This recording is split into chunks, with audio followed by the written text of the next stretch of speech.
Hello everyone, देखिए अब next topic करते हैं हम स्पेसिफिक हीट। देखो स्पेसिफिक हीट होता क्या है, जैसे आपके पास ये एक बॉडी है, ठीक है। अब इसका हम यूनिट मास लें, यूनिट मास मतलब 1 ग्राम हो सकता है, 1 केजी हो सकता है, ठीक है। यूनिट मास है, ठीक है।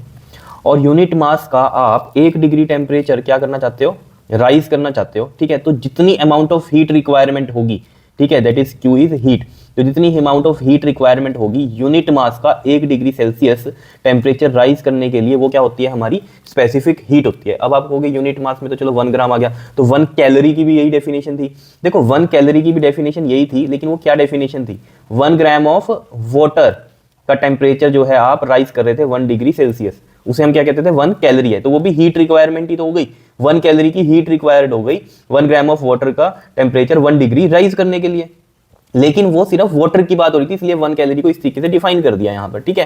क्लियर इतनी बात या नहीं? अभी हम स्पेसिफिक हीट ऑफ वाटर भी यहां बना देंगे कि 1 कैलोरी से ही बनेगी, क्लियर। लेकिन सिर्फ और सिर्फ क्या हो जाएंगे, उसके जो आपके यूनिट्स हैं वो चेंज हो जाएंगे, ठीक है। लेकिन बात वही है, 1 कैलोरी भी यहां पर क्या है, जैसे हम स्पेसिफिक हीट को डिफाइन कर रहे हैं, तो 1 कैलोरी की भी वही कहानी है कि 1 कैलोरी हीट ही तो हो गई, रिक्वायर्ड है 1 ग्राम ऑफ वाटर का 1 डिग्री राइज करने के लिए टेम्परेचर। लेकिन वो पर्टिकुलर सिर्फ वाटर की बात करता है। स्पेसिफिक हीट में हम सारी बॉडीज की बात करें, कोई भी बॉडी ले लो उसका यूनिट मास, ठीक है। जैसे हम कहें कॉपर, उसके लिए ले लो, एल्युमिनियम उसके लिए ले लो, ठीक है। तो ये पर्टिकुलर हम वाटर की बात नहीं करें, 1 कैलोरी में सिर्फ हम वाटर की बात करते हैं कि 1 कैलोरी जो होती है हमारी वाटर से रिलेटेड हम बात कर लेते हैं इसके अंदर, कि डिफाइन कर लेते हैं 1 कैलोरी को कि कितनी होती है, कि 1 ग्राम ऑफ वाटर को 1 डिग्री सेल्सियस चाहिए, 1 डिग्री सेल्सियस राइज करने के लिए टेम्परेचर जितनी हीट चाहिए वो क्या है, 1 कैलोरी है, ठीक है। और 1 कैलोरी आपको याद होगा किसके इक्वल होती थी, 4.2 जूल के इक्वल होती थी। ये सब बातें आपको पता है, ठीक है। हम स्पेसिफिक हीट में क्या कर रहे हैं, वाटर की बात नहीं कर रहे हैं, हम सभी सब्सटेंसेस की बात कर रहे हैं इसके अंदर, कि उसका यूनिट मास, ठीक है, 1 ग्राम या 1 केजी का 1 डिग्री सेल्सियस राइज करने के लिए टेम्परेचर,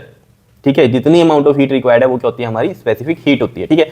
अब देखो जरा, जैसे हम कह रहे हैं कि हीट जो है किस किस चीज पे डिपेंड करती है। देखो हीट जो है डिपेंड करती है मास पे, मास पे डिपेंड करती है। अब मान लो एक चीज है, मान लो वाटर का एग्जांपल ले लो, ठीक है।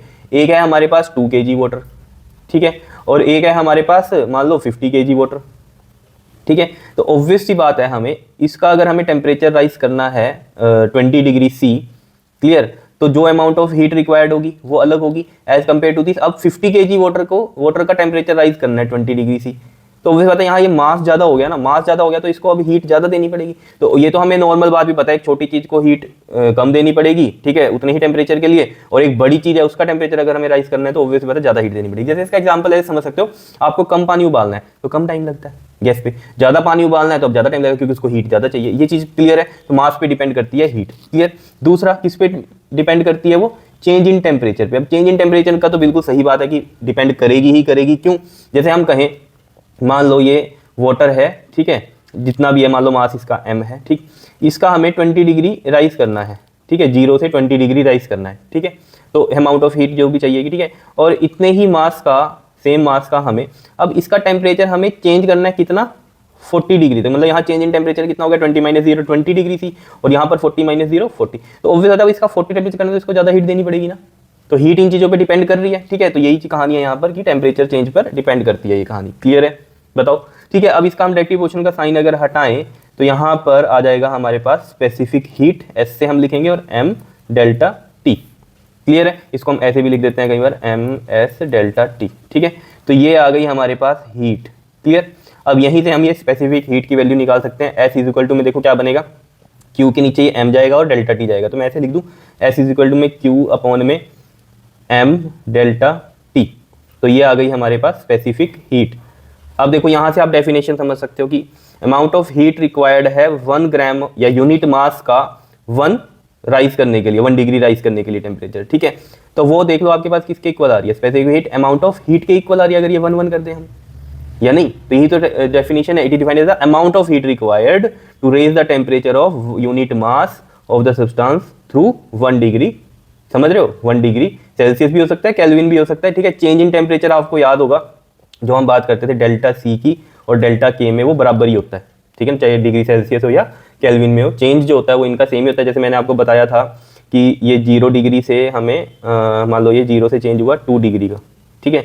तो इसमें हम क्या करेंगे, केल्विन के लिए हम क्या करते हैं, इसमें ऐड करते हैं 273, तो ये 273 बनेगा केल्विन। और 2 डिग्री को केल्विन में चेंज करेंगे तो ये 273 प्लस 2 हो जाएगा तो 275।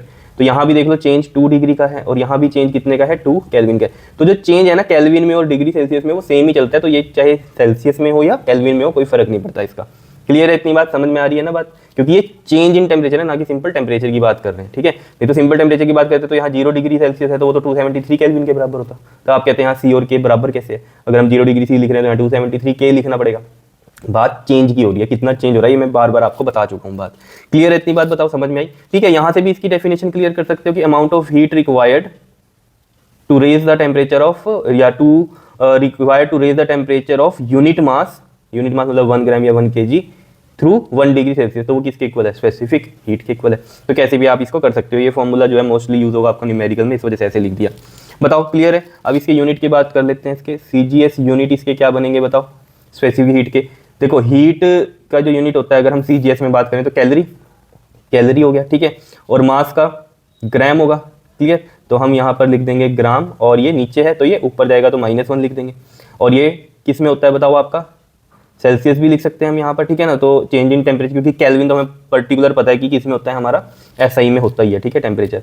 तो चेंज इन टेम्परेचर हम यहाँ पर किस में लिख देते हैं, सेल्सियस में, ठीक है। तो हम इस तरीके से लिख देते हैं डिग्री सेल्सियस, ये पर डिग्री सेल्सियस है क्योंकि नीचे आएंगे ना, ये तो पता है ना आपको। यहाँ पर देखो ये कैलोरी बनेगा, ये ग्राम बनेगा, और ये हमारा डिग्री सेल्सियस, तो ये ऊपर जाके -1 लगा दिया इस तरीके से, ठीक है। और SI यूनिट क्या बनेंगे यहाँ पर बताओ जरा, कैलोरी की जगह क्या आ जाएगा, जूल आ जाएगा, ग्राम की जगह क्या आ जाएगा हमारा, किलोग्राम आ जाएगा, और सेल्सियस की जगह हमारा क्या आ जाएगा, केल्विन आ जाएगा, और पर केल्विन यहाँ से भी आप कर सकते हो, जूल, kg और ये केल्विन, ठीक है ना। तो ये ऊपर जाके -1 आ गया। क्लियर है, इतनी बात बता दो, कोई दिक्कत इसमें, ठीक है। बात कर लेते हैं इसमें अब हम डायमेंशंस की। देखो डायमेंशंस इसके क्या होगा, ये तो क्लियर हो गया ना आपको, स्पेसिफिक हीट क्या है, किसी भी बॉडी के यूनिट मास का 1 डिग्री टेम्परेचर अगर हम चेंज कर रहे हैं तो उसके लिए जितनी भी अमाउंट ऑफ हीट रिक्वायर्ड होती है वो क्या होती है, हमारी स्पेसिफिक हीट होती है। अब देखो यहीं से समझ लो, इसका हीट है, ठीक है, हीट क्या है, एनर्जी है, एनर्जी क्या है, वर्क है, और वर्क जो होता है हमारे पास क्या होता है, फोर्स इंटू में डिस्प्लेसमेंट। फोर्स के जो डायमेंशंस होते हैं वो होते हैं ml2 सॉरी, ठीक है ना, मास इंटू एक्सेलरेशन होता है ना, तो ml(t-2) ये तो सभी को पता होगी डायमेंशंस, और डिस्टेंस की l ही होती है। तो जो ऊपर हीट या एनर्जी या वर्क की क्या आ जाएगी हमारे पास, ml2(t-2), 1 ये 2 हो गया, और नीचे मास का m और टेम्परेचर का हम यहाँ केल्विन से k से ही लिख लेते हैं। तो देखो m से ये m कटा तो क्या डायमेंशंस बने इसके, L2(t-2) एंड k-1। तो ये इसके डायमेंशंस आ गए स्पेसिफिक हीट के। क्लियर है, इतनी बात बता दो, कोई दिक्कत इसमें तो, ठीक है, समझ में आ रही है कहानी, बिल्कुल सिंपल ही है, ठीक। बात करते हैं हम स्पेसिफिक हीट ऑफ वाटर की। देखो स्पेसिफिक हीट ऑफ वाटर की जब हम बात कर रहे हैं यहाँ पर, तो आपको पता है कि हमें 1 कैलोरी की डेफिनेशन पता थी कि 1 ग्राम ऑफ वाटर का 1 डिग्री सी राइज करने के लिए जितनी हीट रिक्वायरमेंट होती है, ठीक है, वो क्या होती है हमारी 1 कैलोरी। क्लियर, तो यहाँ पर हमारे पास जो हीट रिक्वायर्ड है वो कितनी है, 1 कैलोरी, कितने, 1 ग्राम वाटर के लिए, ठीक है, और 1 डिग्री सी का राइज करने के लिए, ठीक है। तो यहाँ से अगर आप देख पा रहे हो इसको, ठीक है, तो इसको मैं ऐसे लिख सकता हूँ, जो स्पेसिफिक हीट ऑफ वाटर है 1 कैलोरी, ठीक है, पर ग्राम डिग्री सेल्सियस, पर डिग्री सेल्सियस, इस तरीके से लिख सकता हूँ, ठीक है। अब इसको अगर मैं चेंज करना चाहता हूँ किस में, जूल में, तो 1 कैलोरी किसके इक्वल होती है बताओ, अगर हम SI सिस्टम में जाएं तो 1 कैलोरी होती है 4.2 जूल, ठीक है, 4.2 जूल, यहाँ लिखता हूँ देखो 4.2 जूल, और ग्राम को अगर हमें केजी में करना है तो 1/10 की मतलब 1000 करना पड़ेगा, ये केजी बनेगा। और ये तो हम चेंज इन टेम्परेचर तो हम पता है डिग्री सेल्सियस में और केल्विन में सेम ही रहता है, ये मैंने अभी आपको यहाँ पर कहानी बताई है ये, ठीक है। तो मैं यहाँ पर लिख सकता हूँ डायरेक्ट 1 डिग्री सी को केल्विन लिख सकता हूँ, 1 केल्विन, ठीक है, तो मैं के लिख रहा हूँ सिंपल, ठीक है जी। क्लियर है इतनी बात। तो यहाँ से देखो जरा आप 4.2 जूल और ये 1/10 की पावर 3 बन रहा है हमारा, यानी कि 10 की पावर -3 kg, ठीक है ना। तो मैं इसको ऐसे लिख सकता हूँ, अपॉन में 10 की पावर -3 kg पर केल्विन, ठीक है ना, इस तरीके से अपॉन में आ गया ना, तो इस तरीके से लिख दिया मैंने, ठीक है। अब इसको थोड़ा और हम अगर जस्टिफाई करें यहाँ पर, तो देखो 10 की पावर -3 है, ठीक है, तो ये ऊपर जाके क्या होगी, +3 बनेगी, यही होगा। तो देखो मैं इसको यहीं पर कर लूँ, 4.2 जूल अपॉन में 10 की पावर -3 है, तो ये ऊपर जाके क्या बनेगा हमारा 10 की पावर 3, ठीक है, और साथ में ये 10 की पावर 3 ऊपर चला गया प्लस में, और नीचे हमारा क्या है, केजी ही है और केल्विन ही है, और इसका पॉइंट हटेगा तो 10 ये हो गया, तो इसकी एक 0 इससे कटेगी, तो ये कितना बन गया हमारे पास, ये बन गया 42 और ये 2 जीरो दिए होगी 100 वाली, 4200 जूल पर केजी पर केल्विन, या फिर ऐसे लिख दो 4200 जूल पर केजी पर केल्विन, ऐसे भी लिख सकते हो। ठीक है, इतनी बात समझ में आई। तो इसमें आप जो यूनिट है वो ये याद कर सकते हो, स्पेसिफिक हीट ऑफ वाटर, एक तो ये याद कर सकते हो और दूसरी ये वाली याद कर सकते हो। बताओ कोई दिक्कत इसमें? ठीक है, अब आपको पता ही है वाटर के भी 3 फेज होते हैं हमारे, एक तो लिक्विड फेज हो गया, ठीक है, एक आइस वाला होता है। तो आइस वाली कहानी अगर हम देखें यहाँ पर, तो जो स्पेसिफिक हीट है आइस की वो होती है आपके पास 1/2 कैलोरी, ठीक है ना, पर ग्राम डिग्री सेल्सियस। ठीक है, तो देखो 1 कैलोरी के लिए हमारा ये आया 4200 जूल पर केजी पर केल्विन। ठीक है, तो इसको हम डायरेक्ट चेंज कर सकते हैं। 1 के लिए अगर ये है तो 1/2 के लिए क्या हो जाएगा, इसका हाफ होगा। तो 4200 है तो ऐसा ही सिस्टम में हमारा 4200 की जगह क्या आ जाएगा, 2 से डिवाइड करेंगे तो 2100 जूल पर केजी पर केल्विन, ऐसे आ जाएगा या नहीं? बताओ, सिंपल है कहानी। ठीक है, और दूसरा कौन सा फेज होता है हमारा, वेपर वाला। तो वेपर के लिए भी जो होती है लगभग यही होती है स्पेसिफिक हीट, ये होती है 0.47 कैलोरी पर ग्राम डिग्री सेल्सियस। तो ये लगभग 1/2 ही मान सकता हूँ मैं, 0.5 के आसपास, तो 1/2 लिख सकता हूँ मैं इसको। तो ये भी 4201 के लिए थी, तो 1/2 के लिए वही हो जाएगी 2100 जूल पर केजी पर केल्विन। ठीक है ना, ये तो समझ रहे हो ना, -1 क्यों लगा रहा हूँ, क्योंकि मैंने यहाँ पौन नहीं लगाया, तो इस तरीके से लिख सकते हैं इसको। आ रही है बात समझ में या नहीं? बताओ। अब इस चीज़ का ना थोड़ा सा आप मतलब भी समझो, स्पेसिफिक हीट का मतलब क्या है यहाँ पर थोड़ा सा देखो। जैसे हमने कहा स्पेसिफिक हीट ऑफ वाटर कितनी है, 4.2 जूल पर ग्राम डिग्री सेल्सियस। ये अब ये चीज़ भी समझ में आ रही होगी ना, 1 कैलोरी 1 ग्राम ऑफ वाटर का 1 डिग्री सी राइज करने के लिए अमाउंट ऑफ हीट है, ठीक है ना। और स्पेसिफिक हीट में हमने इसका यूज़ किया कि amount of heat required 1 calorie है, 1 ग्राम और 1 डिग्री सी के लिए। ठीक है, तो ये बन गई हमारे इसमें स्पेसिफिक हीट ऑफ वाटर। तो यहाँ देख लो एसआई में कितनी होगी, 4.2 जूल ग्राम डिग्री सेल्सियस, क्योंकि 1 कैलोरी 4.2 जूल के बराबर है। तो स्पेसिफिक हीट ऑफ वाटर कितनी हो जाएगी, 4.2 जूल रिक्वायर्ड है हीट 1 ग्राम और 1 डिग्री सी राइज करने के लिए। क्लियर है इतनी बात? बताओ। ठीक है, तो ये चीज़ आपको क्लियर हो रही होगी यहाँ से। अब मैं मतलब जो आपको कहता समझाने के लिए वो समझो जरा। देखो वाटर की स्पेसिफिक हीट ये है, ठीक है, इसका कंपैरिजन कर लो आप किसी और चीज़ से। मान लो किसी और की स्पेसिफिक हीट क्या है, कम है। ठीक है, जैसे हमने कहा कि कोई भी सब्सटेंस है, ठीक है, उसकी एनी सब्सटेंस, उसकी कितनी है, मान लो 2.1 जूल है। ठीक, 2.1 की जगह 1.1 कर लो। ठीक है, इस तरीके से है जूल, सॉरी यहाँ पर अब आपके पास ये ग्राम नहीं आएगा, क्या आएगा यहाँ पर, ये केजी आएगा, पर केजी पर केल्विन। ठीक है ना, ये वाला। Clear, 4.2 joule. ठीक है, इतनी बात या नहीं? और 4.2 जूल यहाँ पर किया हुआ है ना ये, ठीक है, 4.2 जूल। इसको देखो मैं यहाँ से इस तरीके से ऐसे लिख रहा हूँ जूल में, कि मैं सिर्फ 1 कैलोरी को चेंज किया 4.2 जूल में, और नीचे मैंने ऐसे ही रहने दिया इसको ग्राम डिग्री सेल्सियस। तो वो चीज़ लिखी थी मैंने यहाँ पर। ठीक है, तो आप ऐसे समझ लो इसको, कोई दिक्कत वाली बात नहीं है। 4.2 जूल पर ग्राम डिग्री सेल्सियस, इस तरीके से। ठीक है, नॉर्मल स्टैंडर्ड। अब आपको इसका मतलब समझाना है, इसलिए आप समझो इस चीज़ को कि यहाँ 4.2 है, यहाँ 1.1 है। देखो जिसकी जितनी ज़्यादा स्पेसिफिक हीट है, ठीक है, वो उतना ही देर में गर्म भी होगा और उतना ही देर में ठंडा भी होगा। ठीक है ना, क्योंकि देखो चेंज इन टेम्परेचर की कहानी है यहाँ पर सारे में, चेंज इन टेम्परेचर। तो 1 डिग्री राइज भी और 1 डिग्री जो है उसका कम करने के लिए भी जो होगा वो सेम ही बात है यहाँ स्पेसिफिक हीट वाटर की, 1 डिग्री का चेंज करना है। ठीक है, देखो ये चीज़ हो गई। अब जैसे हम वाटर का एग्जाम्पल ले रहे हैं कि वाटर को मान लो आपको गर्म करना है, ठीक है, तो 4.2 जूल लग रहा है। मान लो वाटर को आप गर्म कर रहे हो, ठीक है, तो कितना लग रहा है उसमें, 4.2 जूल की हीट की रिक्वायरमेंट है 1 डिग्री सी राइज करने के लिए 1 ग्राम ऑफ वाटर के। क्लियर है, इतनी बात समझ रहे हो? ठीक है, तो इसको जितना भी इसमें टाइम लग रहा है, ठीक है, 4.2 जूल का लग रहा है। अब फ्लेम इसमें क्या है, नीचे सेम है गैस की। ठीक है, वही फ्लेम नीचे से यहाँ गैस की है। ठीक है, तो यानी कि हीट रेट सेम ही है कि कितने टाइम में कितनी हीट सप्लाई कर रहा है। अब मान लो कोई और दूसरा सब्सटेंस है, ठीक है, उसको जो है कितना स्पेसिफिक हीट चाहिए, 1.1 जूल की चाहिए 1 ग्राम ऑफ एनी सब्सटेंस और 1 डिग्री सी का राइज करने के लिए। ठीक है, और हम इसमें क्या कर रहे हैं, हीट दे रहे हैं। अब देखो ये क्या होगा, जल्दी आपका क्या हो जाएगा, मान लो इसका टेम्परेचर मुझे 20 डिग्री सी तक लेकर आना है और इसका भी 20 डिग्री सी तक लेकर आना है। तो ऑब्वियस बात है, इसको कम हीट चाहिए थी, इसको ज़्यादा, ये ज़्यादा देर में होगा 20 डिग्री सी पे, और इसको कम चाहिए तो ये क्या हो जाएगा, जल्दी हो जाएगा 20 डिग्री सी पे। क्लियर है इतनी बात या नहीं? ठीक है, जैसे हम ऑयल का एग्जांपल ले लो, यहाँ पर ऑयल की हम कहानी ले लें। ठीक है, ऑयल का हमने मान लिया कि ये इतना है, ठीक है, कम ही होता है वाटर से स्पेसिफिक हीट, मैंने कहा इतनी है, मान लो ऐसे। ठीक है, तो ऑयल जल्दी गर्म हो जाएगा, ठीक है, एज कम्पेयर टू वाटर की अगर हम बात करें। तो ये स्पेसिफिक हीट का यहाँ ये मतलब है, ज़्यादा हीट चाहिए इसको, इसको कम हीट चाहिए, तो ये जल्दी गर्म हो जाएगा, जल्दी उस टेम्परेचर पे आ जाएगा जो हमें चाहिए। ठीक है। अब इसका उल्टा भी कंसीडर करो कि जैसे आप कहते हैं ना यार गर्म पानी की बोतल, जैसे कहीं पेन हो रहा है, कुछ हो रहा है, ठीक है, तो कहते हैं ना डॉक्टर की सिकाई करो इसके गर्म पानी की बोतल से। तो गर्म पानी की बोतल ही क्यों लेते हैं? आजकल तो चलो इलेक्ट्रिक आ गया, उनकी बात नहीं करते, लेकिन पहले भी जो वाटर है उसी की बोतल क्यों लेते थे? क्योंकि वो तो ठीक है, चलो गर्म वो देर में हो रहा है, गर्म कर दिया एक बार उस बोतल में डाल दिया, अब वो ठंडा भी क्या होगा, धीरे धीरे ही होगा, ज़्यादा टाइम मिल जाएगा सिकाई करने के लिए, क्योंकि उसका 1 डिग्री अगर राइज करने के लिए 4.2 जूल इसको देनी पड़ रही थी, अब इसको 1 डिग्री क्या करना पड़ रहा है, कम करने के लिए भी तो 4.2 जूल इसको रिलीज करनी पड़ेगी।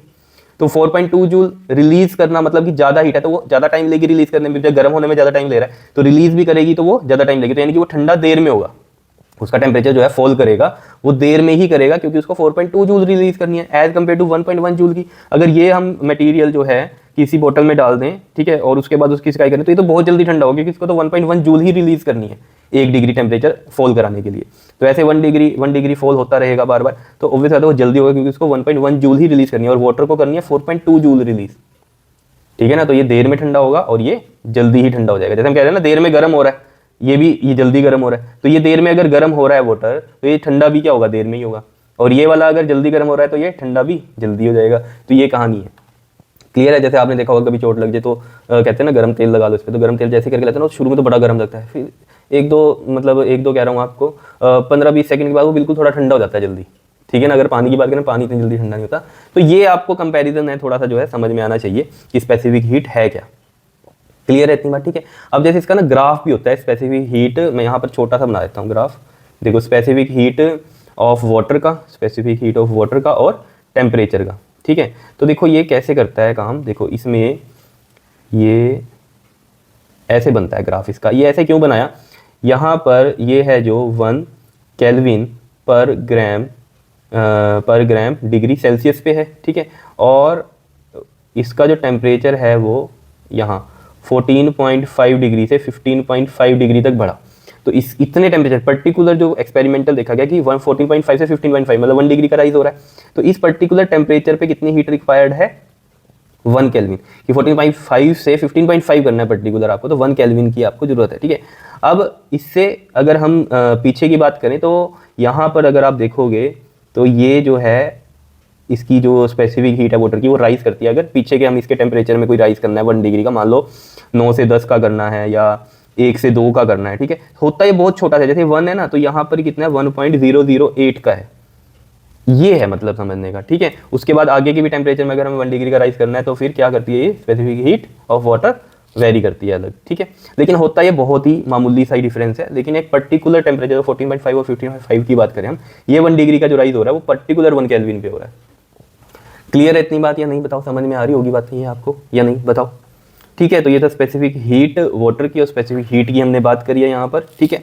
उसके बाद देखो जरा हम बात करते हैं यहाँ पर न्यूमेरिकल्स की। न्यूमेरिकल्स के लिए देखो कहानी क्या है कि जो स्पेसिफिक हीट वाटर, जो सॉरी वाटर की बात कर रहा हूँ, नॉर्मल हम स्पेसिफिक हीट की बात करें तो अगर स्पेसिफिक हीट क्या है हमारी, कांस्टेंट है। इफ़ स्पेसिफिक हीट जो है हमारी वो क्या है, कांस्टेंट है, ठीक है ना। तो अगर हम बात करें कि S जो है हमारा कांस्टेंट है, तब तो हमें पता है फॉर्मूला जो है हमारा वो यही चलता है, हीट जो है MS delta T, heat requirement है 1 ग्राम या 1 kg का 1 डिग्री C या 1 केल्विन का चेंज करने के लिए, ठीक है। तो S के बराबर होता है अगर कांस्टेंट है तो ये चीज़ चलती है, ठीक है। न्यूमेरिकल्स में अगर ये वेरी करे, जैसे मैंने आपको वाटर की भी बताई मामूली सी करती है, लेकिन इसको हम लेके तो कांस्टेंट ही चलते हैं, और किसी मटेरियल में ऐसे हो जाए तो वहाँ पर वेरी करेगी वो, ठीक है। तो वहाँ पर अगर हम कहें इफ़ S इज़ क्या रहे हमारा, कांस्टेंट नहीं है, कैसा है, वेरिएबल है, चेंज हो रहा है विद टेम्परेचर, ठीक है ना। टेम्परेचर के साथ क्या हो रहा है, ये अगर चेंज हो रहा है तो जो Q है हमारा, ठीक है ना, जो Q है उसमें क्या हो जाएगा हमारे पास, ये इंटीग्रेशन चलेगी इसकी MS डेल्टा T की इंटीग्रेशन चलेगी, ठीक है, टेम्परेचर के रिस्पेक्ट में, T initial T final, because इस पे वेरी कर रहा है टेम्परेचर के साथ वेरी कर रहा है, तो यहाँ पर ये चीज़ होगी।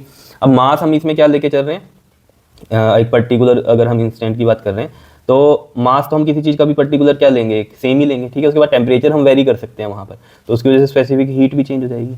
समझ रहे हो ना बात, जैसे मैंने आपको यहाँ पर बताया कि वाटर के केस में कि यहाँ पर क्या हो रहा है, अगर यहाँ टेम्परेचर अलग है इधर अलग है टेम्परेचर, ठीक है ना, तो यहाँ पर ये देख लो, ये जो स्पेसिफिक हीट वाटर की ये क्या कर रही है हमारी, चेंज हो रही है विद टेम्परेचर, ठीक है ना, वो अलग बात है कि इस पर्टिकुलर टेम्परेचर पे कांस्टेंट है, लेकिन वैसे क्या हो रही है, वो वेरी कर रही है। तो ये तो वाटर का केस था, इसमें इतनी भी वेरी नहीं करती, ठीक है। लेकिन अब और कोई अगर है हमारे पास मटेरियल तो उनमें कई बार बहुत ज़्यादा वेरी करती है, तो उसके लिए फिर क्या करते हैं, हम इसमें इंटीग्रेशन करते हैं, ठीक है। और इंटीग्रेशन में भी ये हमारा m बाहर जाएगा और ये s की होगी डेल्टा t से, क्लियर।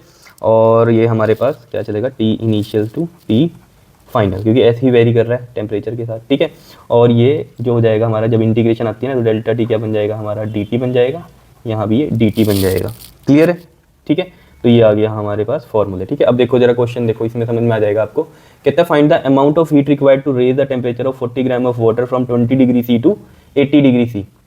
देखो अमाउंट ऑफ हीट की रिक्वायरमेंट है, तो अमाउंट ऑफ हीट रिक्वायर्ड के लिए जो फॉर्मूला है हमारे पास, अगर ये हमें उसने बता ही दिया है कि raise the temperature of 40 gram water to 20 degree C to 80 degree C. अब मैं वही आपको बात कह रहा था कि वाटर का हम लेके कांस्टेंट चलते हैं, लेकिन अगर पर्टिकुलर ग्राफ में देखें तो वो वेरी करता है, लेकिन वैसे वो कांस्टेंट ही लेके चलता है, ठीक है। तो स्पेसिफिक हीट वाटर की हमें पता है, अगर यहाँ ग्राम और डिग्री सी में है तो स्पेसिफिक हीट वाटर भी इसी में लेंगे हम, तो 1 केल्विन पर ग्राम डिग्री सेल्सियस में लेके चलेंगे। तो देखो जरा क्यू का जो फॉर्मूला है वो क्या है हमारे पास, एम एस डेल्टा टी, मास 40 ग्राम लिया है और एस हमारे पास 1 है, और डेल्टा टी कितना होगा, देखो यहाँ पर डेल्टा टी चेंज हो रहा है 80 टू 20, तो कितना आ गया ये 60 डिग्री सी आ गया, ठीक है। तो 60 आ गया तो कितना आ रहा है, 2400 कैलोरी आएगा। अब कैलोरी कैसे आया, देखो मास का जो था यूनिट ग्राम में था, एस का था हमारे पास किसमें, कैलोरी पर ग्राम डिग्री सेल्सियस, और टेम्परेचर का भी डिग्री सेल्सियस में, तो ये इससे कटा, ये इससे कटा, बचा कैलोरी, कैलोरी में आ गया। अब इसी को आपको कोई जूल में कह दे करने को, ठीक है। तो 2400, 1 कैलोरी आपको पता है कितने जूल के बराबर होती है, 4.2 जूल। तो 2400 इंटू में 4.2 का पॉइंट हटाएंगे 10, ये आ गया।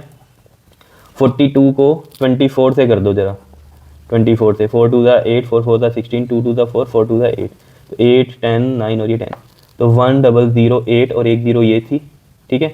तो इतने जूल आ गए आपके पास, यानी कि 10,080, ठीक है, 10,080 जूल में आ गया इसका, ठीक है। तो ये भी आंसर है इसका, और जूल में कोई पूछ लेता तो इस तरीके से निकालते, ठीक है। नेक्स्ट देखो वेरिएबल वाला है, कहता है if the mass of the substance is m gram and it's specific heat is, अब देखो s इक्वल टू 80 कर दिया, s डिपेंड कर रहा है टेम्परेचर पे, तो यहीं से आपने सोचना है। तो ये वेरिएबल का केस आ गया, ठीक है। Where a is positive constant है, then find the amount of heat required to raise the temperature of 2 kelvin to 4 kelvin. तो डेल्टा t जो है हमारा 4k से 2k हो रहा है, तो सॉरी 2k से 4k हो रहा है, तो फाइनल माइनस इनिशियल होता है, तो 2k आ गया चेंज इन टेम्परेचर। Q का इसमें जो फॉर्मूला लगेगा आपके पास, वो लगेगा वेरिएबल के लिए, तो m और ये t initial t final s dt ये चलेगा हमारा, ठीक है। तो चेंज इन टेम्परेचर यहाँ पर ये dt हो गया हमारा इस तरीके से, ठीक है। अब देखो यहाँ ये डेल्टा t मैंने लिख दिया, लेकिन यहाँ जरूरत नहीं है क्योंकि यहाँ पर इंटीग्रेशन हो रही है, ठीक है। तो dt के रिस्पेक्ट में होगी, तो ये हमें जरूरत नहीं है। तो यहाँ पर देखो जरा आप, मास कितना है हमारा 40 नहीं सॉरी m ही है, ठीक है, मास है m, t इनिशियल कितना है हमारा 2 है और फाइनल है 4। s की वैल्यू अगर आप देखोगे तो वो थी हमारे पास 80, ठीक है, और ये dt, a हमारा कांस्टेंट है तो ये बाहर ही जाएगा, ठीक है। तो ये कितना हो जाएगा हमारे पास, देखो ma, तो इंटीग्रेशन जो सिर्फ बची हमारे पास वो t की बची, और इंटीग्रेशन आपको पता है क्या होती है, ये पावर 1 है, ठीक है। तो पावर 1 में एक ऐड होगा 2 और ये 2 नीचे जाता है, यही होता है या नहीं, ठीक है ना। जो इंटीग्रेशन होती है वो ऐसी होती है ना, n+1 अपॉन में n+1, तो n कितना था इसमें 1, 1 + 1 2 हो गया, और नीचे भी 2 आ गया। तो ये देखो जरा यहाँ पर करते हैं, इसके बाद हम ma और जो इंटीग्रेशन करके आया हुआ है t²/2, और ये लोअर लिमिट और अपर लिमिट। अब देखो ये 2 बाहर चला जाएगा, ma/2 आ गया, बचा सिर्फ t² और इसकी मतलब जो आपको पता है ये लिमिट्स हैं, तो upper limit minus lower limit, तो t² यानी कि 4 का स्क्वायर 16 माइनस में लोअर लिमिट होती है, तो 2 यहाँ पुट करेंगे, 2 का स्क्वायर कितना आ गया 4 आ गया, ये सब आपको पता ही है पहले से ही, ठीक है। तो यहाँ से देखो आपके पास ma/2 इंटू में कितना बनेगा हमारे पास 12, 2 6 तो आंसर आ गया 6 ma is the heat required. तो इस तरीके से वेरिएबल वाले क्वेश्चन इस तरीके से आपको करने हैं। क्लियर, बताओ समझ में आई कहानी, ठीक है। तो ये था हमारे पास स्पेसिफिक हीट के बारे में, ठीक है। नेक्स्ट वीडियो में हम बात करेंगे इसमें थर्मल कैपेसिटी या हीट कैपेसिटी की, ठीक है। तो वो वहाँ पर हम डिस्कस करेंगे। क्लियर, तब तक के लिए अच्छे से कर लो। ओके जी, थैंक यू।